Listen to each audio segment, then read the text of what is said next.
here we are in bright sunny Walsend. Hi, I'm Joshua Edwards and I'm from Mercury Cosplay Theatre.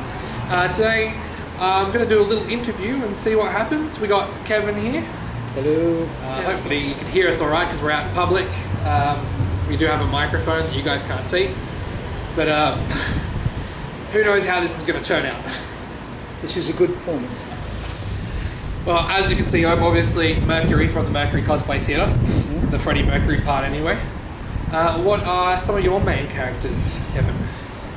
Well, I do a lot of original characters based on historical sites. I've dressed as a monk here. Not a monkey, a monk? A monk. A father abbot, if you would. But I also do, as I did today earlier on, Krampus, which is not the evil Santa they keep saying, but he's called the Christmas demon.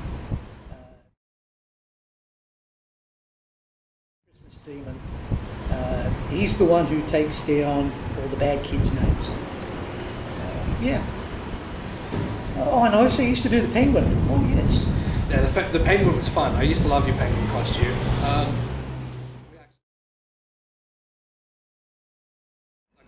Okay. So, what got you into cosplay originally? Oh my God. This is thing. When I was growing up, this is one of those stories. A long, long time ago, in a galaxy far, far away. Oddly enough, not too long after that song came out.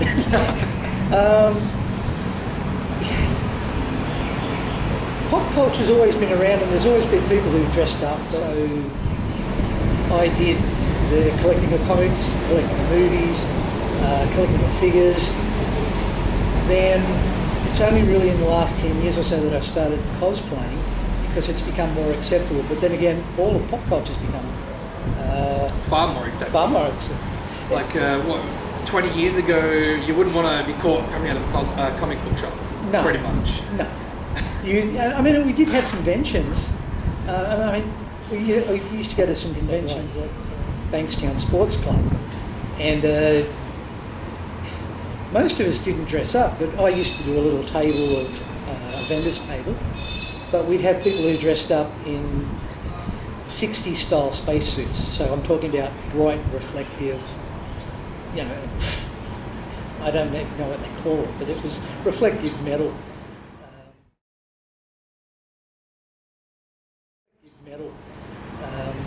And they'd have their little space helmets on, and people would go, "What the hell?" Kind of like the whole fishbowl, pipe cleaner sort of thing that you see in the TV shows, the movies. Yeah, exactly. Well, see, that's the thing. I used to go to Doctor Who conventions too, and they were, you would get maybe a third of them dress up as their doctor they liked. Been to a couple of Star Trek conventions. They're always interesting. But I mean, it's become pretty much acceptable. It's like, it's progressed a long way now where you can, no one's going to really give you a lot of trouble if you dress up like this or like Freddie. Once upon a time, people would look at you and they say nice things to you. But these days, more likely what happened is like what happened with the lady down at Newcastle with Krampus. She didn't know who Krampus was. But she come up and we were leaving and she said, I saw you, didn't know what you were. So we explained to her who Krampus was. And Krampus is the Christmas demon. It's an Eastern European thing. But she might never do anything with that, but it's in there now. So she might see a picture of a Krampus and that's it. Yeah, Eastern European demon about Christmas. And kids, it surprised the hell out of me, because I thought Krampus is a real ugly fella.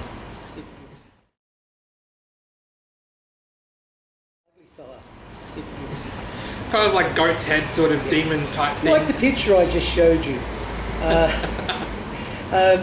And the kids, little kids, it's amazing. They come up, they cuddle you and hug you. So they get the idea that, if you're good, you got no problems. If you're good, you're getting presents. But if you're bad, you're getting sticks, cold. And of course, you went for the bondage side of it. I did have to tell that lady about whipping. Yeah. But that is true. That is what in some areas of Europe, he doesn't leave sticks. He will kidnap the child and... he beats them with a switch, doesn't he? Yeah. Like a little stick, like the old school switch. You've been naughty and you come home and your grandma goes, heard you did this. Y'all go out and get me a switch. And we'll go down to the shed. It's for the extra psychological damage. You got to pick out your own weapon to get beaten with. You'd have to go to the tree and you couldn't pick a green tree because the branches would bend too easy. You had to pick a dried old tree with no leaves on it, and the wood was hard and snap. So when it hit you, whack! Oh my God, good days. And good you're better times. You're better off with blunt force trauma rather than getting the green stuff and getting that real cut the air sort of whipping as well. Yeah. Well, how did you get into this, young man? I seem to remember the first interesting story. First time I met this guy. Well, he was dressed as a woman. It's true. By God, what a woman he made. That was before.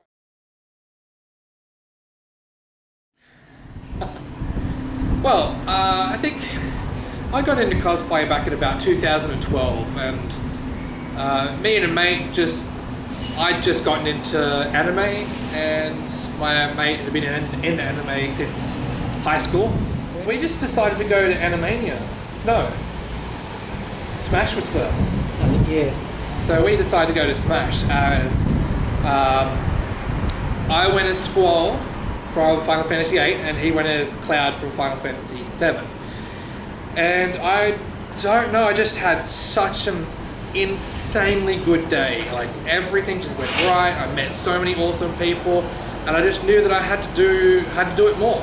There's nothing, seriously, there is nothing like getting together with a bunch of people who all think the same or similar, dress similar, same. That's what I suppose. But that's not where we met. No. We met Hunter Valley Gardens. That's right, in December of 2012, I think. Yes, I think so. But that was a good day. I mean, we took over the park and people... It's just the thing, what a lot of people don't realise is that when we do dress up, okay, a certain amount of people go, oh, look at the freaks. And the majority of people go, they want to get a photo, they want to know what's going on, they want to know what you're doing. And that is so reaffirming, uplifting. Yeah. I get it a lot, especially after the Bohemian Rhapsody movie came out. Oh, I couldn't take 2 steps in Supernova without getting stopped. Don't play yourself down there, sunshine. True story, and I tell only true stories. We were at Hyde Park in Sydney. Well, anyway, after we've all dressed up and had a good time and photos, we decided to walk across to George Street from Hyde Park to get KFC. Because, well, let's face it, he remembers now. I know exactly what you're talking about. He remembers. Yeah. Me, Glenn, and Miss Kate, we got there first. I said, Miss Kate, what do you want? She said, oh, we'll get this. So she walks up and orders the food. And we're sitting there. And we see out the window this group of people, and people are waving and cheering. What the hell's going on here? Still dressed as Freddy. Comes in, walks straight up to the counter. Everybody behind the counter rushes down to the other end. They start taking photos with him. They get his meal ready. He's been in their shop 2 minutes. We're still there 20 minutes. And Miss Kate gets up and goes, oh, I'm going. Now, Miss Kate's only about so tall. Very scary. But we had to wait. And everyone's going, and he didn't even give him the right name. They'd come out, they go, Freddie Mercury. And he's walked up and, oh, look at me. Of all the things you embellished on, the one thing you missed is I did get a cheer when I approached for my food. Once the people that behind the counter called out Freddie Mercury, there was like a big cheer in the shop, which was funny. Oh, yeah. Very funny. So I had to, oh, thank you, I'm just getting food, you know. That was probably because we were up the other end going, we're hungry. Bloody celebrities. But yeah. I mean, a lot of that story was heavily embellished. Would I lie? And then when we get into KFC, like everyone's normally like, oh, In walks Freddie Mercury. Whoa, you know. And even But as soon as we walk through the door, there's like this unspoken game that starts where people just pretend like I'm Freddie, and it's like, Yeah. oh, Freddie, I love your stuff. they don't actually give a shit. They know that you're not the person. But yeah, they're never going to be able to walk up to someone. They're never going to walk up to real Freddie Mercury and have a photo taken. No way, he's dead. But next best thing, and the fact that the majority of us, we will play the part. We're not clothes hoists. We're not clothes dummies. You know, you don't throw the costume on and just stand there and. We don't just pose and let people take pictures. A lot of us do get into character. And we do posing, but that's not all we do. There's a lot. That's not cosplay. I think laughter is about 50% of cosplay. Oh hell yeah! Having a good time. If you're not having a good time, Then you're not in cosplay, obviously. yeah. What's the point? Why did you leave the house?